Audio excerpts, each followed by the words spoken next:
Un coup qui ébranle la justice française, resterez-vous silencieux face à l'injustice? Dans une salle d'audience du palais de justice de Paris, sous les lustres dorés et les figés, un scandale inimaginable éclate. Pierre Dubois, un officier de police au torse bombé, décoré pour son courage, hurle son mépris au visage du juge André Dubois, un homme d'origine africaine dont la dignité calme exaspère l'arrogance de l'uniforme. Qui pensez-vous être, avec votre robe de juge? Rugit Pierre, ses yeux injectés de rage. Puis, dans un silence glacial, sa main s'abat violemment sur la joue d'André, un claquement retentissant qui fait trembler les murs de la justice française. Ce n'est pas qu'une gifle, c'est une déclaration de guerre contre l'équité, un défi lancé à la République elle-même. La foule retient son souffle, certains spectateurs se lèvent, horrifiés, tandis qu'un greffier, tremblant, active discrètement une caméra cachée. André, le visage rougi mais le regard d'acier, ne vacille pas. Une goutte de sang perle au coin de sa lèvre, vestige d'une bague que Pierre porte fièrement.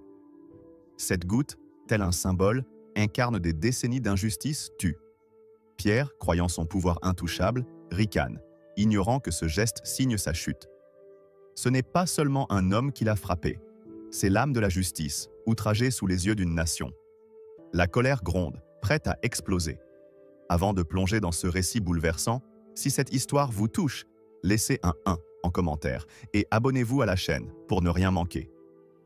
Si elle vous dérange, un simple like nous aidera à diffuser ce message. Et surtout, restez jusqu'à la fin. Une révélation choc vous attend, capable de changer votre regard sur la justice. Partagez vos émotions en commentaire pour rejoindre notre combat pour la vérité. Dans l'enceinte solennelle du palais de justice de Paris, l'écho de la gifle assénée par l'officier Pierre Vallière au juge André Vasseur, un homme d'origine africaine, résonne encore comme un coup de tonnerre, un outrage qui a fissuré l'édifice de la République. Alors que la salle d'audience, figée par l'acte, retient son souffle, la tension ne fait que croître. Le sang perlé au coin de la lèvre d'André, capturé par une caméra clandestine, devient un symbole incandescent de l'injustice. Mais ce n'est que le prélude d'un drame plus profond, car le lendemain, la salle se remplit à nouveau, non pas pour panser la blessure d'un juge, mais pour juger un autre outrage, celui infligé à un adolescent vulnérable, Étienne Moreau. Ce procès en apparence anodin va révéler la face cachée d'un système où l'arrogance du pouvoir prospère dans l'ombre. Sous les hauts plafonds ornés de fresques allégoriques, le tribunal ouvre sa première audience de la semaine avec une gravité palpable. L'accusation concerne Étienne Moreau, un lycéen de 17 ans, originaire d'une banlieue parisienne, arrêté pour attitude hostile par Pierre Vallière. Le rapport de police, rédigé avec une froideur bureaucratique, prétend qu'Étienne a fixé l'officier avec défi, un regard jugé suffisant pour justifier une interpellation musclée. Étienne, frêle, vêtu d'un sweatshirt trop grand, est assis au banc des accusés, les épaules voûtées comme s'il cherchait à disparaître. Ses yeux, encore marqués par l'adolescence, évitant les regards des adultes dans la salle, mais ils trahissent une peur silencieuse, celle d'un jeune homme écrasé par le poids d'un système qui le juge avant même qu'il ne parle. Sa mère, Aïssa, est présente dans la galerie, ses mains crispées sur un mouchoir, son visage sculpté par l'angoisse et la rage contenue. Pierre Vallière entre dans la salle sans hâte, ses bottes noires claquant sur le parquet avec une assurance provocante. Son uniforme, impeccablement repassé, arbore l'insigne de la police nationale, et ses épaules larges semblent occuper tout l'espace. La salle, déjà tendue, s'électrise à son arrivée. Les murmures s'éteignent, remplacés par un silence oppressant, comme si chaque pas de Pierre était une revendication de domination. André, derrière son pupitre, observe l'officier avec un regard d'acier, impassible malgré la marque encore rouge sur sa joue. Il ne frappe pas le marteau, ne hausse pas la voix, mais sa présence impose un ordre que Pierre semble défier par son attitude désinvolte. L'officier s'installe au banc des témoins, jambes écartées, un sourire narquois aux lèvres, comme s'il était chez lui dans ce tribunal. « Officier Vallière, commencez par relater les faits de cette soirée », ordonne André, sa voix calme mais tranchante comme une lame.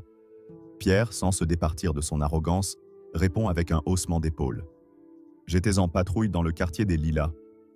Un groupe de jeunes traînait sur le trottoir. Je leur ai ordonné de se disperser. Ce garçon, Moreau, m'a fixé droit dans les yeux, immobile, provocateur. Ce genre de regard, dans mon métier, c'est une menace. La salle retient son souffle. André note quelque chose sur son carnet, son stylo glissant avec une lenteur délibérée. Précisez, s'il vous plaît. Qu'est-ce qui, dans ce regard, constituait une menace? Demande-t-il, son ton dépourvu d'émotion mais chargé d'une intensité qui fait frémir l'audience. Pierre, agacé, croise les bras. Ce gamin m'a défié. Dans un quartier à risque, un regard comme ça, c'est le premier signe de résistance. J'ai vu ça 1000 fois. Si je ne prends pas le contrôle tout de suite, ça dégénère. Un murmure parcourt la galerie, vite étouffé par le regard d'André. Étienne Moreau mesure 1,65 m, n'est-ce pas? Demande-t-il, refermant son carnet. Pierre acquiesce sans hésiter. Et vous? Poursuit André. 1,90 m, répond l'officier, un sourire en coin. Un silence pesant s'installe. Les chiffres, bien que muets, hurlent une vérité accablante. Un homme imposant, armé, en uniforme, contre un adolescent frêle, sans défense. Quelques spectateurs se penchent en avant, leur visage marqué par l'incrédulité et la colère. André rouvre son carnet, ses doigts entrelacés. Vous avez donc perçu une menace dans un regard? Quelle a été votre réponse? Pierre, sans ciller, détaille son action. Je lui ai ordonné de baisser les yeux et de sortir ses mains des poches. Il a refusé. J'ai posé ma main sur son épaule pour l'immobiliser. Il a résisté, alors j'ai effectué une manœuvre de neutralisation. À ces mots, Étienne tressaille sur son banc, ses poings se serrant imperceptiblement. Aïssa, dans la galerie, étouffe un sanglot, ses yeux brûlants d'une rage maternelle. André lève les yeux, son regard perçant celui de Pierre.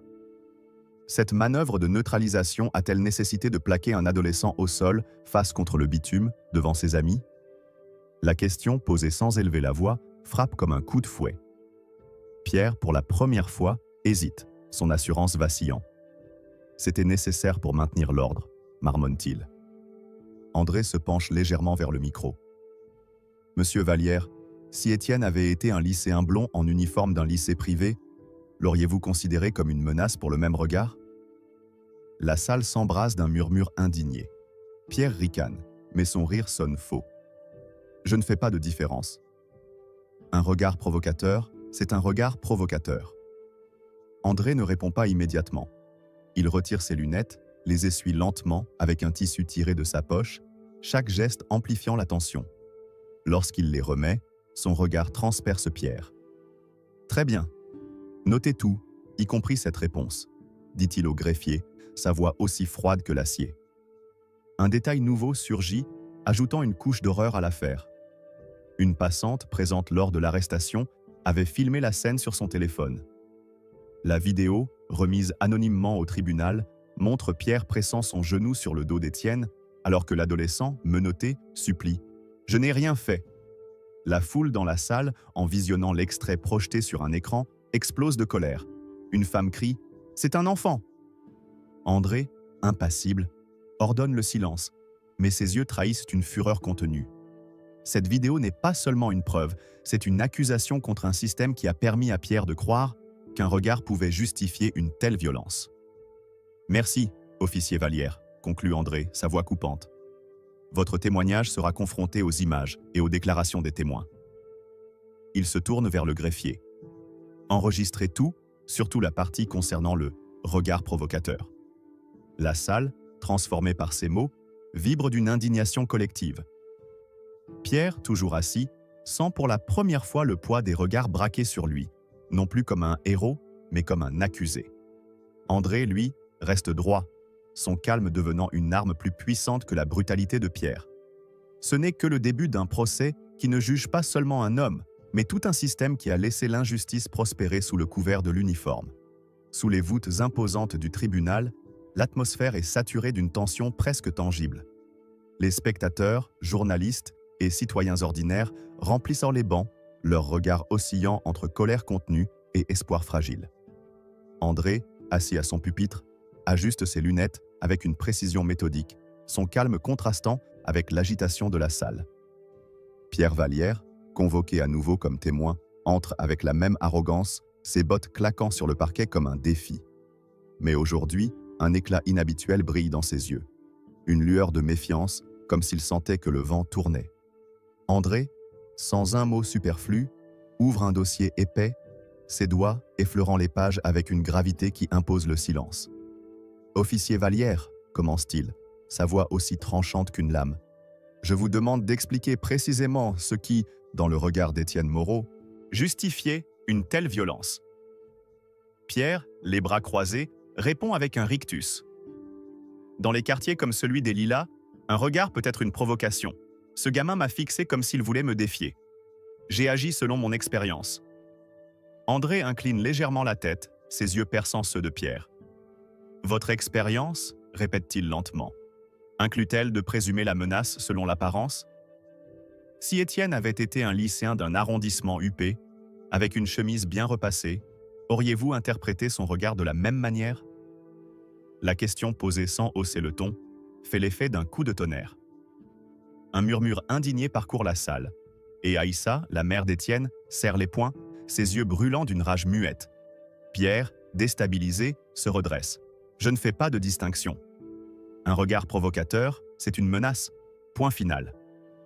André referme son dossier avec une lenteur délibérée, laissant le silence s'installer comme une arme. Très bien, dit-il. Alors expliquez-moi pourquoi, dans un rapport datant de l'année dernière, une jeune fille blanche, arrêtée pour un motif similaire, n'a pas été plaquée au sol. Il fait signe au greffier, qui projette sur un écran un document interne.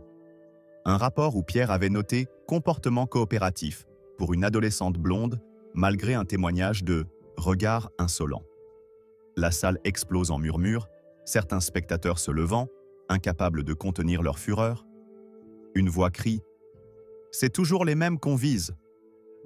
André lève une main, rétablissant l'ordre sans effort.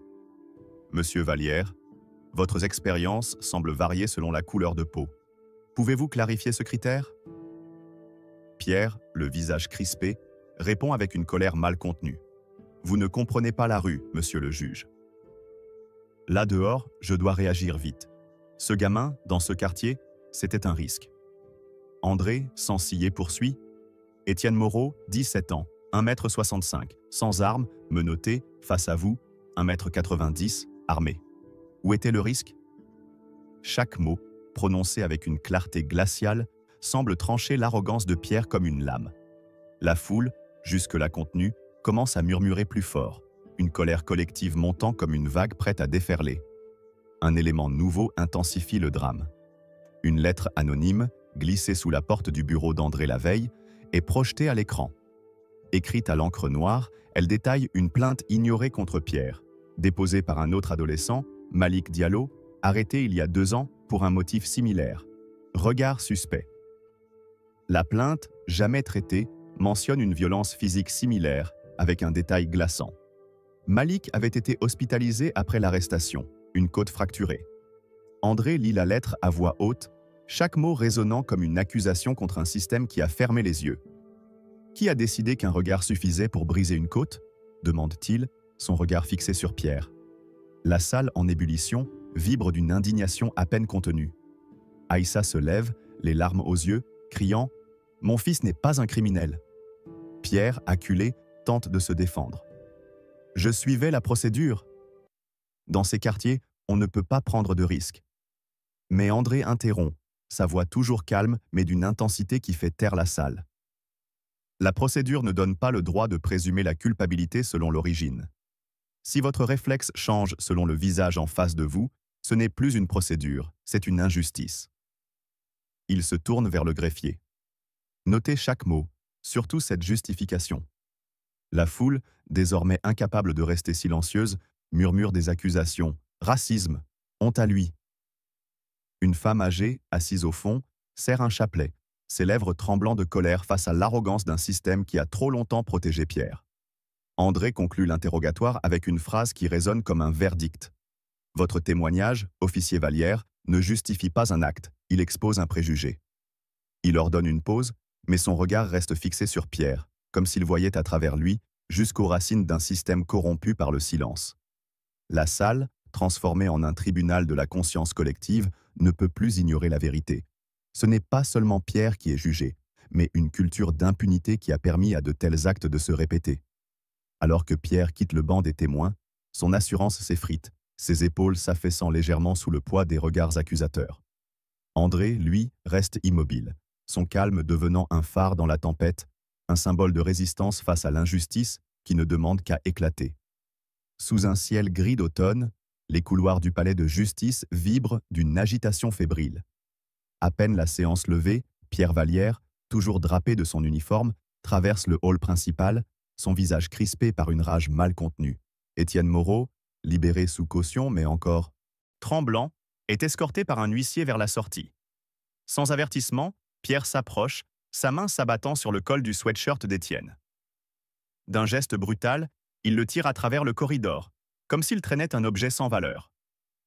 Étienne, déséquilibré, trébuche, ses baskets laissant des traces noires sur le marbre luisant. « Avance !» grogne Pierre, ignorant les regards horrifiés des passants. Aïssa, la mère d'Étienne, surgit au bout du couloir, son cri déchirant l'air. « Lâchez mon fils !» Mais deux agents de sécurité s'interposent, bras tendus, leur ton sec. « Reculez, madame, procédure en cours. » La scène, d'une violence crue, est capturée par une caméra de surveillance piratée par un jeune employé du tribunal, Léo Garnier, un technicien discret mais révolté par ce qu'il a vu dans la salle. Léo, tapi dans une salle de contrôle, télécharge la vidéo et, dans un élan de courage, la transmet à un groupe de militants en ligne. En moins d'une heure, la séquence envahit les réseaux sociaux sous le hashtag #JusticeTraînée. On y voit Étienne, frêle et menotté, traîné comme un trophée par Pierre, dont le visage impassible trahit une habitude de l'impunité. Le cri d'Aïssa, étouffé par les agents, résonne comme un appel à la révolte. Les internautes s'enflamment. Un enfant traité comme un criminel. Où est la justice française? En quelques heures, la vidéo atteint des millions de vues, déclenchant une onde de choc à travers Paris. Dehors, la place devant le palais de justice se transforme en un théâtre de colère. Des citoyens, jeunes et vieux, affluent, brandissant des pancartes artisanales. La justice ne se traîne pas. Main loin de nos enfants. Une étudiante, tenant un mégaphone, lit un poème improvisé. Quand un fils est tiré par le col, c'est la République qu'on étrangle. La foule scande en chœur, sa voix grondant comme un orage.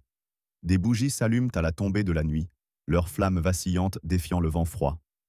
Une vieille femme, ancienne habitante d'une banlieue, murmure « J'ai vu ça toute ma vie, mais aujourd'hui, ils ne peuvent plus se cacher. » L'indignation, alimentée par la vidéo, devient une force vive, un cri collectif contre un système qui a trop longtemps fermé les yeux. À l'intérieur, André Vallière, informé de l'incident par un greffier, visionne la vidéo dans son bureau. Ses mains, posées sur le bureau, tremblent légèrement, non de peur, mais d'une fureur contenue. Il reconnaît dans les gestes de Pierre non seulement un abus, mais un défi lancé à l'idée même de justice. Un détail inédit ajoute une couche d'horreur. Sur la vidéo, on aperçoit un badge d'honneur épinglé à l'uniforme de Pierre, décerné pour bravoure l'année précédente. Ce badge, scintillant sous les néons du couloir, devient un symbole grotesque de l'hypocrisie d'un système qui récompense la brutalité. André note dans son carnet « Un badge ne justifie pas un col serré ». La presse, alertée par la vidéo, envahit les abords du tribunal. Une journaliste, Claire Martin, diffuse un reportage en direct, sa voix tremblante d'indignation. Ce n'est pas seulement un adolescent qu'on traîne, c'est la confiance du peuple qu'on piétine. Les chaînes nationales reprennent l'image, et le hashtag #JusticeTraînée grimpe en tête des tendances. Des avocats, jusque-là silencieux, publient des déclarations condamnant l'acte. Un député, présent dans la foule, promet une enquête parlementaire. Mais pour Aïssa, debout parmi les manifestants, rien ne compte plus que son fils, dont les yeux hantés reflètent une blessure plus profonde que les marques sur ses poignets. André, de retour dans la salle d'audience, ordonne une convocation immédiate de Pierre pour répondre de cet acte. Cette cour ne tolérera pas que la justice soit traînée dans les couloirs, déclare-t-il, sa voix résonnant comme un verdict. La foule, informée par des journalistes, applaudit à l'extérieur, un grondement qui fait trembler les vitres. Pierre, rappelé au tribunal, entre avec un air de défi, mais ses épaules s'affaissent sous le poids des écrans géants diffusant la vidéo en boucle. Léo, depuis sa salle de contrôle, observe la scène, son cœur battant d'un mélange de peur et de fierté. Il sait que son geste a libéré une vérité que le système voulait étouffer. La salle, transformée en un miroir de la conscience nationale, vibre d'une colère qui ne demande qu'à éclater.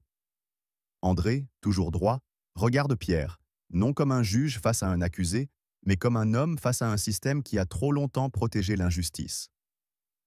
Vous avez traîné un enfant, mais c'est la justice que vous avez salie, dit-il, chaque mot pesant comme une pierre. La foule dehors, galvanisée par ces paroles relayées en direct, scande « Justice pour Étienne ». Ce n'est plus un procès, c'est une révolte contre l'impunité, portée par une vidéo qui a brisé le silence. Dans une petite salle de rédaction près de la Seine, Claire Martin, les yeux cernés par des nuits sans sommeil, scrute des piles de dossiers poussiéreux. Ancienne étudiante en journalisme, elle avait jadis croisé Pierre Vallière lors d'un contrôle de routine dans une banlieue parisienne. Son regard froid, son ton dédaigneux, « Qui t'a donné le droit d'être ici ?» résonnent encore dans sa mémoire, une humiliation gravée dans son âme. Aujourd'hui, galvanisée par la vidéo virale et l'indignation collective, Claire se jure de ne plus se taire. Ses doigts tremblent d'une rage contenue alors qu'elle ouvre un fichier numérique envoyé par Léo Garnier. Une archive de plaintes contre Pierre, toutes classées sans suite sous des étiquettes vagues comme « résolu en interne » ou « manque de preuves ». Claire plonge dans ces documents, découvrant un schéma terrifiant. Des dizaines d'arrestations, majoritairement de jeunes issus de quartiers populaires, portent la signature de Pierre. Les motifs? Toujours les mêmes.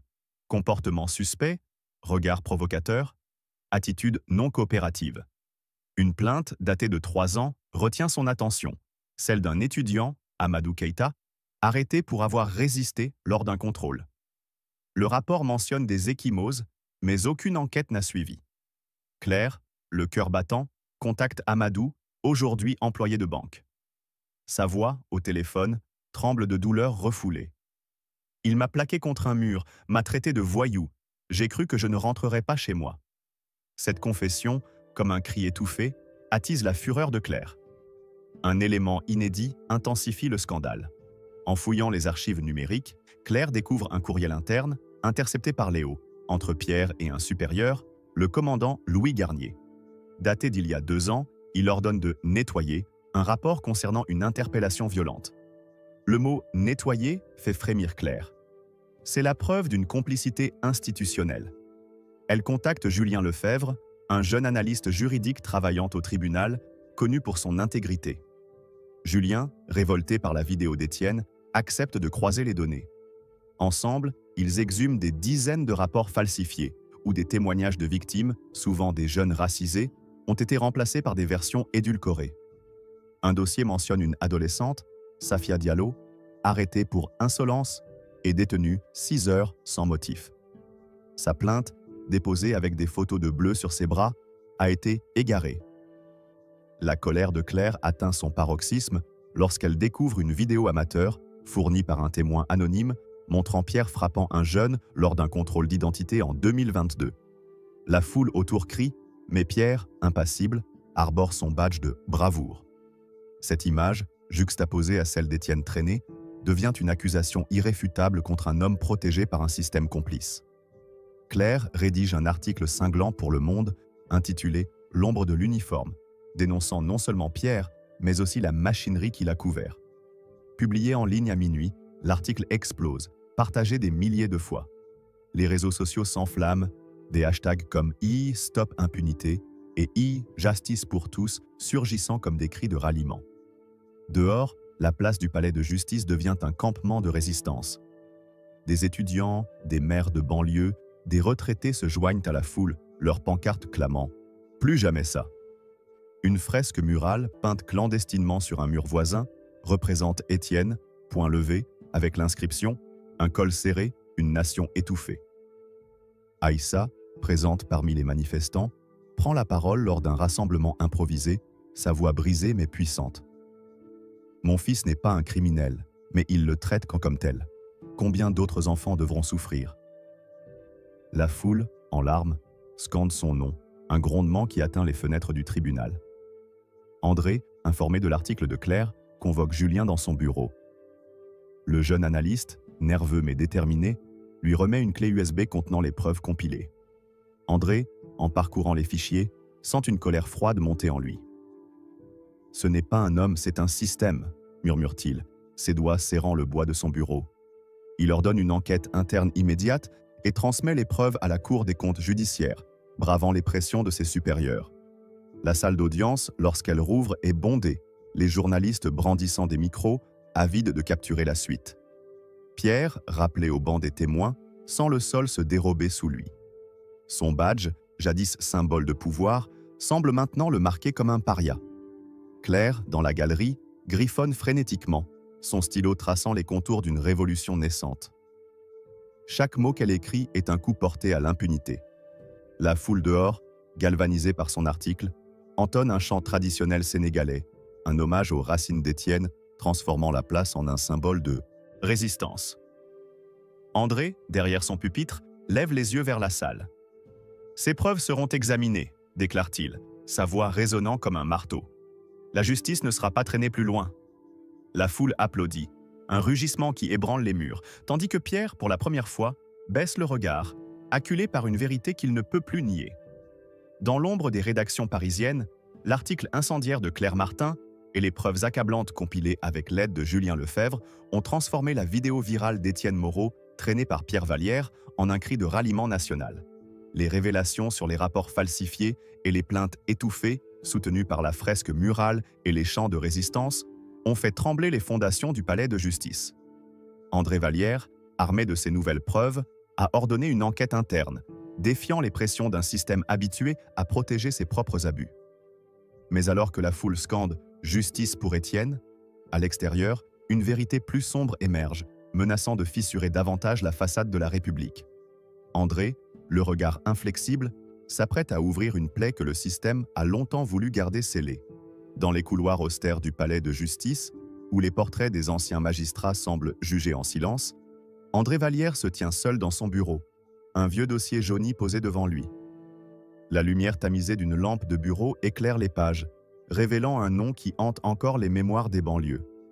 Malick Diallo, un adolescent de 16 ans, mort il y a 3 ans après une interpellation brutale par Pierre Vallière. Le rapport officiel, signé par le commandant Louis Garnier, évoque une défaillance respiratoire inexpliquée. Mais André, les mains crispées sur le dossier, sait que la vérité a été étouffée.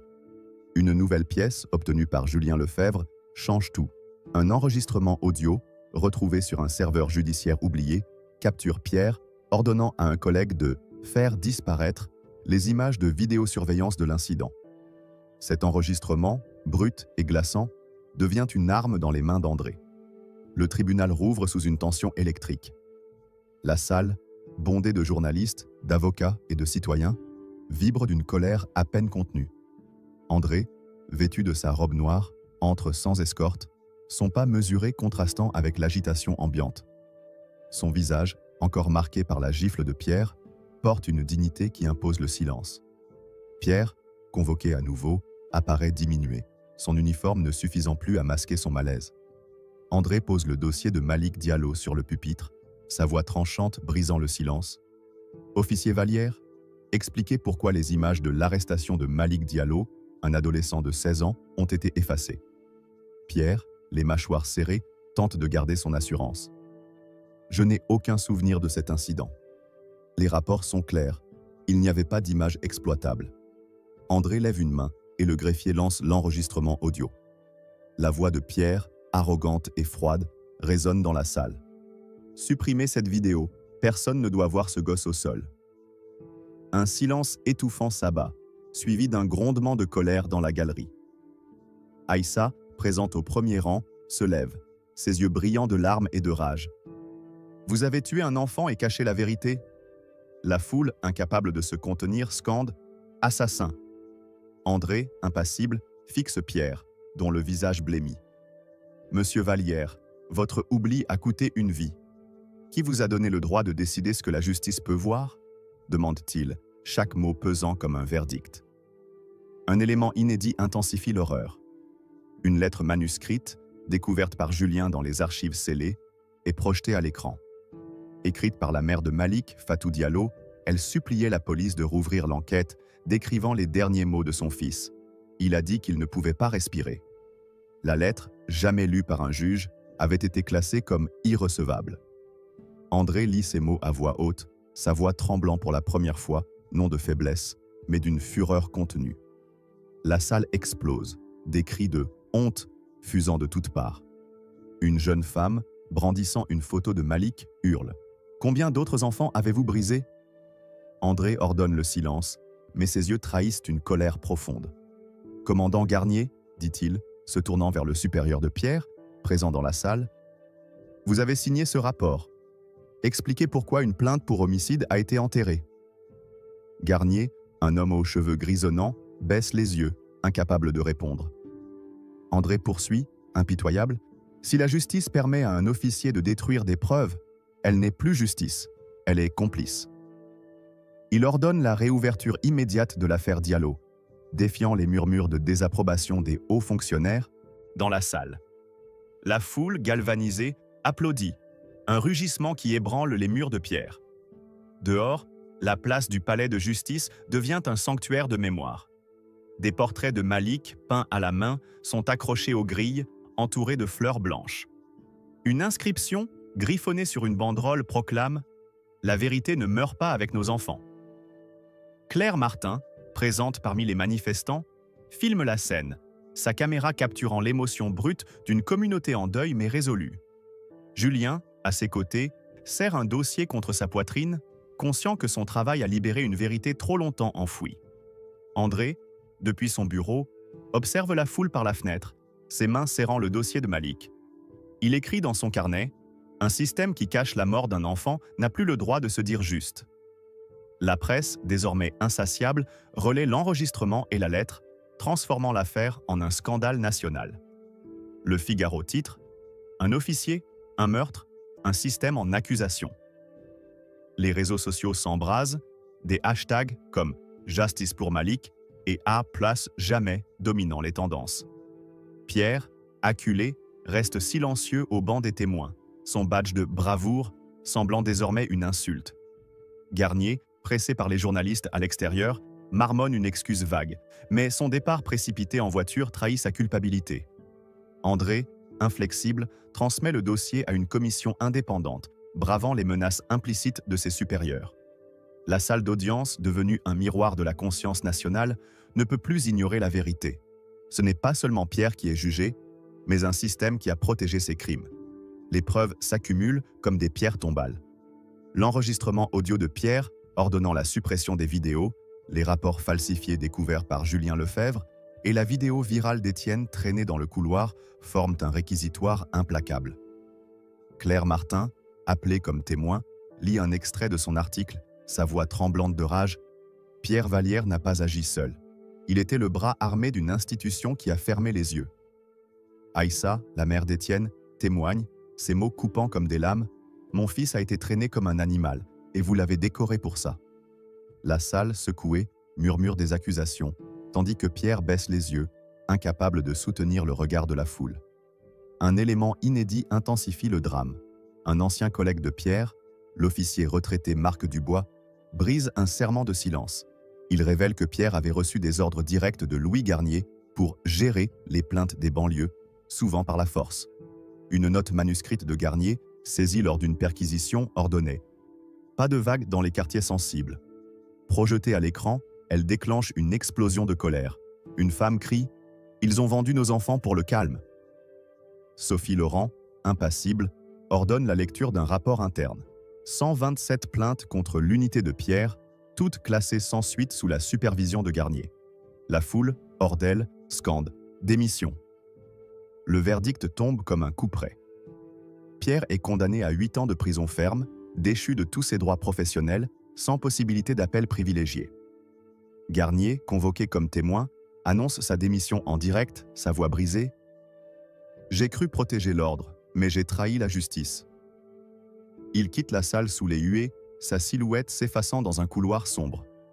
André, présent dans la galerie, note dans son carnet « La justice ne pardonne pas, elle corrige. » Dehors, la foule, informée par les écrans géants, éclate en cris de soulagement, mais sans triomphalisme. Une vieille femme murmure « Ce n'est pas une victoire, c'est un dû. » Dans une salle de conférence discrète de l'École nationale de la magistrature, André Vallière, désormais une figure de la résistance judiciaire, s'adresse à de jeunes juges, son carnet usé posé devant lui. La condamnation de Pierre et la chute de Garnier ont marqué un tournant. Mais André sait que la justice ne se reconstruit pas avec un seul verdict. Il parle d'une voix posée, mais chaque mot porte le poids d'une vie dédiée à la vérité. La justice n'est pas un mur bâti d'avance.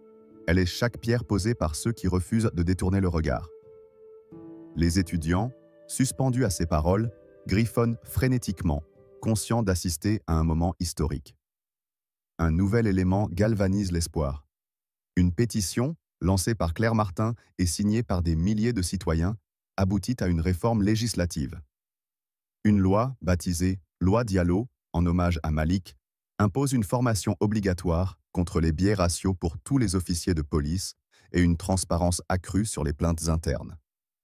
Lors de la cérémonie de promulgation, Aïssa, tenant une photo d'Étienne, déclare « Cette loi ne ramènera pas Malik, mais elle protégera d'autres fils ».